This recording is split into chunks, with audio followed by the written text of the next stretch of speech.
some movies like Cabin in the Woods or Tucker and Dale vs. Evil take a concept, the horror genre, and make it interesting by turning it completely on its head? This story does the exact same thing, except of course instead of horror movies, we're dealing with fairy tales. This story is called The Story of the Youth Who Went Forth to Learn What Shuddering Meant. Once upon a time there was a man who had two sons. The other son was as clever as any ordinary boy his age. Straight B student. The younger, though, had more than a few screws missing. Dumb as a box of rocks. One day, their father said to the younger brother, "Boy, you're growing up, you need to stop slacking and get a job." And the boy said, "Yes, father, of course, I think I should get a job. In fact, you know what I would love to do? I would love to learn how to shudder." Because you see, whenever people would sit around the campfire at night and he would listen to them tell ghost stories, he would hear people say, "Oh, it makes us shudder," because it was scary. But he, for the life of him, couldn't figure out what they were talking about. Both his father and his elder brother mocked him for being such a complete moron. One day the local gravedigger came on a visit, and the father complained to the gravedigger about the trouble that he was having with his younger son. I mean, just think, I asked him what kind of job that he wanted, and he said that he wanted to learn how to shudder. The gravedigger responded, "Well, if that's all that he wants to learn, I could soon teach him how to shudder." Now the gravedigger also moonlighted as the church bell ringer, and so he took the young man to the church and taught him how to ring the bell. Then one night he woke the boy up at midnight and sent him up to the bell tower to ring the bell. He secretly went ahead of him, however, and dressed up as a ghost and stood at the top of the tower and waited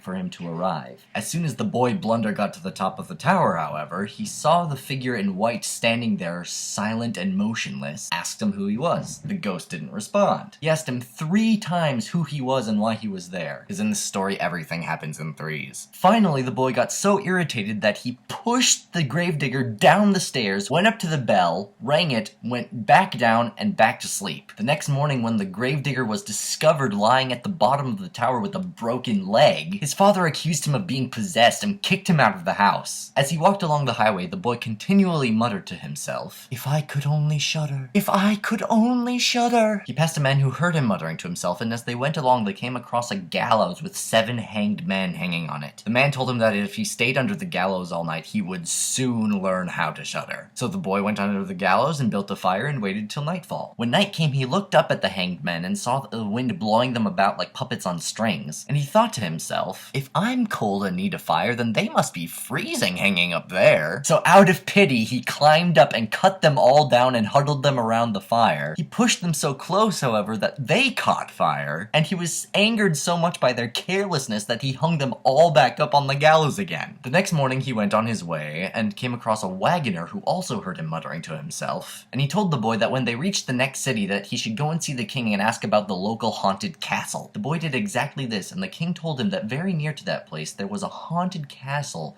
in which there were many treasures that were guarded by evil spirits. The king told him that whoever would spend 3 nights inside of the castle would break the enchantment, win the treasure, and marry his daughter as a reward. The boy told the king, however, that none of this interested him, and all that he wanted to do was learn how to shudder. The king assured him that he would very easily learn how to shudder in this place. He told the boy that he could bring 3 inanimate objects with him into the castle. The boy asked for a fire, a lathe, and a cutting board with a knife. As night fell, the boy lit a fire inside one of the rooms inside of the haunted castle. As he sat there warming himself, he heard a voice come out of one of the corners of the room. How cold we are! The boy yelled back, "You fools, if you're cold, come sit by the fire and warm up." 2 enormous black cats leapt out of the shadows and landed next to him in a single bound and stared at him with fiery, savage eyes. The demonic cats tried to lure the boy into a false sense of security by offering to play a game of cards. The boy, however, grabbed them both by their throats and pinned their paws to the cutting board with his knife. Then he beat them until they were dead and threw them out the window into the pond below. As soon as he had done this, more and more black cats and black dogs, all with burning hot iron chains around their necks, leapt out of the shadows until there were so many that he couldn't even move. When he saw that they were trying to put out his fire, the boy took his cutting knife and butchered them all. Then, since he was tired, he went over to the huge bed that was sitting in the corner, but as soon as he lay down on it, it started to move on its own known around the castle. He was thrilled by this discovery and hollered for the bed to go faster. The bed sped around the castle as if there were a team of horses hitched to it, until it finally flipped over and landed on top of him. But the boy simply crawled out from underneath and went back to his fire and went to sleep. The king arrived the next morning to see how he was doing and found him lying on the ground and thought that he had been killed by the evil spirits. But the boy got up, assured him that he was perfectly alright and that he would stay another 2 nights just as easily as he had stayed the first. The second night, as the boy sat by his fire, there was a loud scream and a tumbling down the chimney,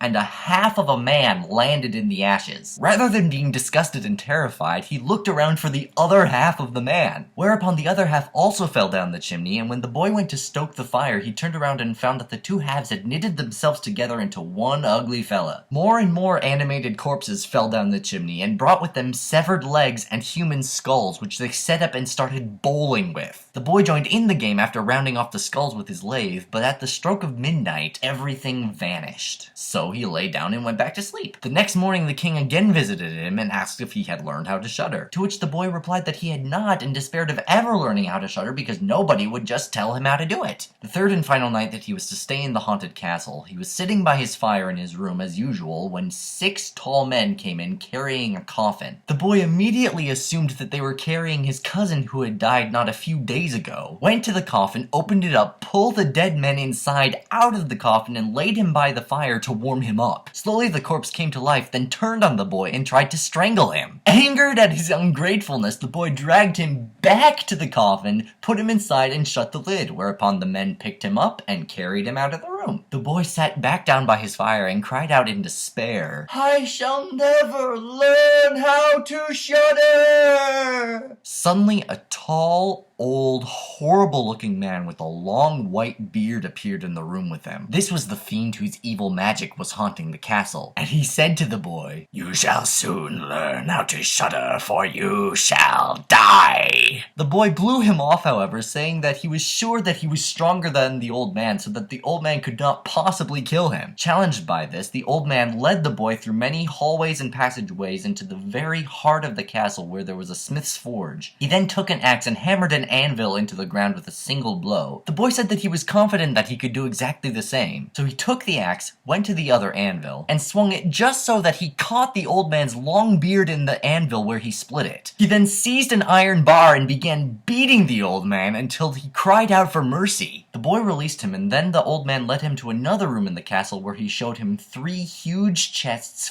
filled with gold. He told him that one was for the king, one was for the poor, and one he had won for himself. At that moment, the clock struck midnight, the spirit vanished, and the enchantment was lifted from the castle. The next morning, the king again came to see the young man and asked him if he had learned how to shudder, to which the boy replied that he had not, but that he had, however, been visited by an old man who had showed him the 3 boxes of treasure in the castle. The king was astonished by the young man's bravery and ordered that the treasure be carried out of the castle and that the young man be married to his daughter immediately. And so this heroic halfwit succeeded in doing everything that fairy tale heroes are normally trying to accomplish, without ever even trying or wanting to do them in the first place. Even though he loved his new wife and was very happy, he still always muttered to himself, "If I could only shudder!" This obsession finally pissed off his wife, and so she ordered her lady-in-waiting to go down to the stream and get her a whole bucket full of fish, which then, that night, she unceremoniously dumped onto her sleeping husband. He awoke with a start, and as he sat there cold, wet, covered in fish, and shivering, he suddenly realized that he'd learned how to shudder. And that, my friends, is the story of the youth who went forth to learn what shuddering meant. Thank you so much for watching. I hope that you enjoyed the story. If you did, please go ahead and click that like button. If you want to hear more stories from This Spoken World, go ahead and click the subscribe button below. Also follow me on Facebook and Twitter, and I'll put the links for that below as well. I'll see you all next time with another story.